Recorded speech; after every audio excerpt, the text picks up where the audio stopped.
Hello audience, how are you? I hope you all are well. Welcome back to another video by Ghostly Gloom. Before we begin, I kindly request you to subscribe to Ghostly Gloom and hit the bell icon to receive more videos from us. After watching the video, please take a moment to like it and comment on how you felt while watching. Now, let's dive into the story.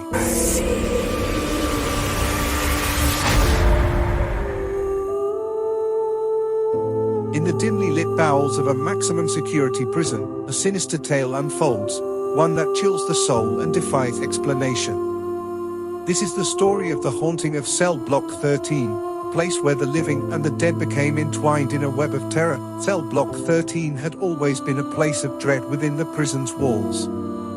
Its reputation was well earned, a dark and oppressive space where the most hardened criminals were housed. But it wasn't just the inmates who feared Cell Block 13, even the guards spoke in hushed tones about the inexplicable events that occurred within its confines. The first whispers of the supernatural began when a new inmate, Henry, was assigned to Cell 13. Henry was a man of few words, a stoic figure with a troubled past.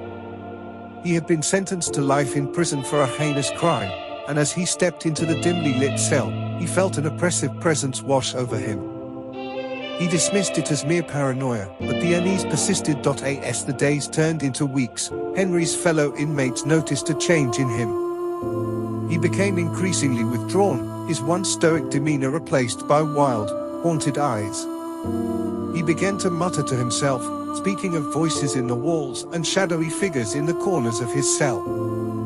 His cellmates grew uneasy, convinced that Cell 13 was cursed. One night, as the prison plunged into darkness, a chorus of eerie whispers echoed through the cell block. It was a sound that sent shivers down the spines of both inmates and guards alike.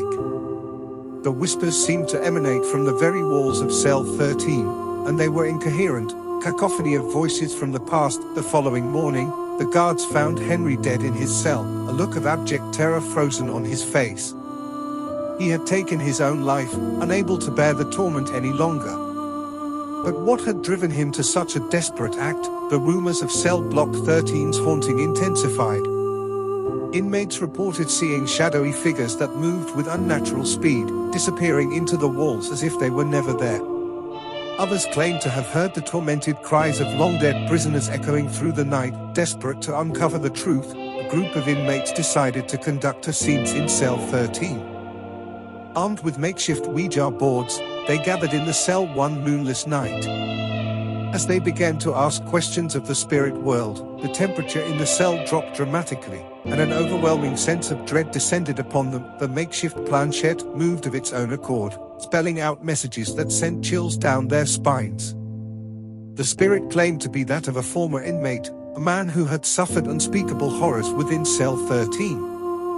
He spoke of torture and despair, of souls trapped in eternal torment. Terrified, the inmates fled the cell, leaving the Ouija board behind.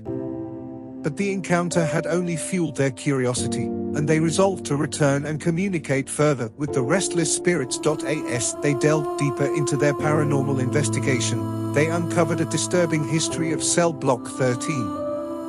Decades earlier, it had been the site of brutal experiments on inmates, conducted in secret by a sadistic warden. Many had perished in agony, their spirits seemingly trapped within the very walls that had witnessed their suffering. The supernatural activity in Cell Block 13 escalated, reaching a crescendo of terror.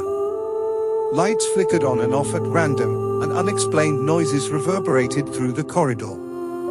Guards refused to enter the cell block alone, and some even resigned rather than face the horrors within. One night, as the inmates attempted to communicate with the spirits, they received a chilling message. The spirits claimed they were no longer content to remain imprisoned within the walls of Cell Block 13. They vowed to exact vengeance on those who had wronged them and to visit their torment upon the living. In the weeks that followed, a series of inexplicable and gruesome events unfolded within the prison. Guards and inmates alike reported being attacked by unseen forces, leaving them bruised and battered. Cell doors swung open of their own accord, and screams echoed through the night. The prison descended into chaos as the vengeful spirits of Cell Block 13 exacted their revenge.